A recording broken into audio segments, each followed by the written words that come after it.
Video number 279. चला तर सुरू करू. पाहूया काय आजचा विषय ते समजून घेऊया.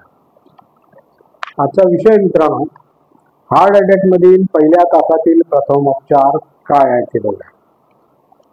हार्ट अटॅक एक मेडिकल इमर्जन्सी आहे, पण अशा वेळी घाबरू नये. हार्ट अटॅकचे पहिले लक्षण दिसताच आपल्याला एकाग्र राहत वेगाने काम करावे लागेल. हार्ट अटॅकच्या सुरुवातीच्या पहिल्या तासाला वैद्यकीय भाषेत गोल्डन आवर मानले जाते. त्या पहिल्या तासात उपचार सुरू झाले तर अत्यंत उपयुक्त असते. सामान्य लक्षणं काय आहेत बघूया मित्रांनो. छाती जखडणे व अस्वस्थता येणे, श्वास मंदावणे, खांद्याकडे व जबड्याकडे पसरणाऱ्या वेदना, चक्कर येणे, घाम येणे, नाडी मंदावणे आणि मळमळणे ही हार्ट अटॅकची लक्षणे अत्यंत क्षीण व अस्पष्ट असतात. पण हे लक्षात ठेवावे की लक्षणे कमकुवत असूनही हार्ट अटॅक अत्यंत गंभीर असू शकतो व तो जीव घेणारी ठरू शकतो.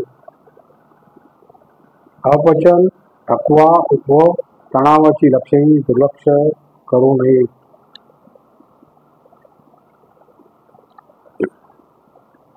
आपली पहिली पावले. पहिले पाऊल काय उचलावे लक्षात घ्या मित्रांनो. रुग्णाला आरामात झोपावे आणि ॲस्पिरिनची गोळी द्यावी चघळण्यासाठी. ॲस्पिरिन चघळल्याने हार्ट अटॅक मध्ये मृत्यूदर 15% पर्यंत कमी होतो. पण ॲस्पिरिनची अलर्जी असेल तर देऊ नये. दुसरे पाऊल काय, त्वरित ॲम्ब्युलन्स बोलवावी आणि रुग्णाला हॉस्पिटलमध्ये न्यावे. आपल्या प्रथमोपचाराच्या किटमध्ये उत्तम हॉस्पिटलचा नंबर तयार ठेवावा. तिसरे पाऊल, जर अटॅक अत्यंत अचानक आला आणि कार्डिओ पल्मोनरी लक्षणे असतील, तिथे हृदयाची धडधड बंद होऊ लागते, तेव्हा छाती दाबून श्वास चालू करण्याचा प्रयत्न करावा. जर आपण याची पद्धत जाणत नसला तरी आपण ही क्रिया करू शकता. व्यवस्थित न केलेली ही क्रिया काहीच न करण्यापेक्षा नक्कीच चांगली असते. Very good. CPR ची पद्धत. रुग्णाला पाठीवर झोपवावे. आपले तळ हात रुग्णाच्या छातीवर मधोमध ठेवावे. तळ हात खाली दाबावे जेणेकरून छाती 1 ते अर्धा इंच दबेल.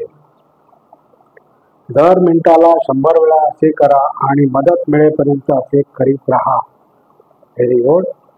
चौथे पाऊल, रुग्ण हॉस्पिटलमध्ये पोहोचताच त्याचा इलेक्ट्रोकार्डिओग्राम ECG केला जातो. त्यामुळे हार्ट अटॅक आला की नाही हे समजते आणि जवळील भविष्यात हार्ट अटॅकची शक्यतेविषयी कळते. पाचवे पाऊल, निदान केल्यानंतर रुग्णाला इंजेक्शनद्वारे औषध दिले जाते. हे थ्रोम्बोलायटिस वा क्लॉट हटविण्याचे औषध असते. यामुळे घातक गुठळी विरघळून जाते. हे इंजेक्शन ॲम्ब्युलन्समध्येही दिले जाऊ शकते. यानंतर डॉक्टर उपचारानंतर पुढील पाऊल ठरवतात.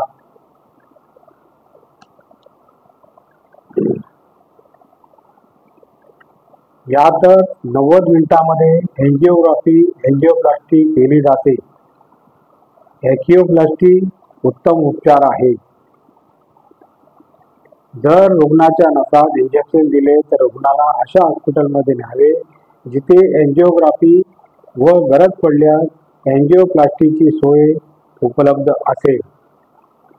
हार्ट अटॅकच्या रुग्णाला वाचवण्यासाठी त्वरित ओळखून चटकन उपचाराची महत्त्वाची भूमिका घ्यावी.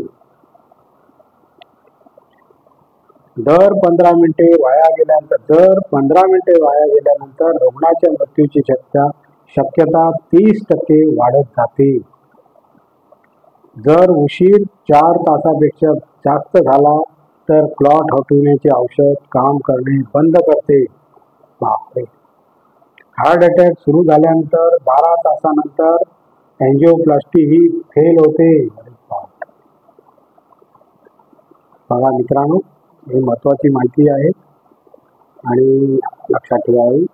आणि अशा प्रकारे आपला आजचा व्हिडिओ संपलेला आहे. तुम्हाला जर माझा व्हिडिओ आवडला तर लाईक करा, शेअर करा, सबस्क्राईब करा आणि कॉमेंट जरूर करा. नमस्कार. जय हिंद.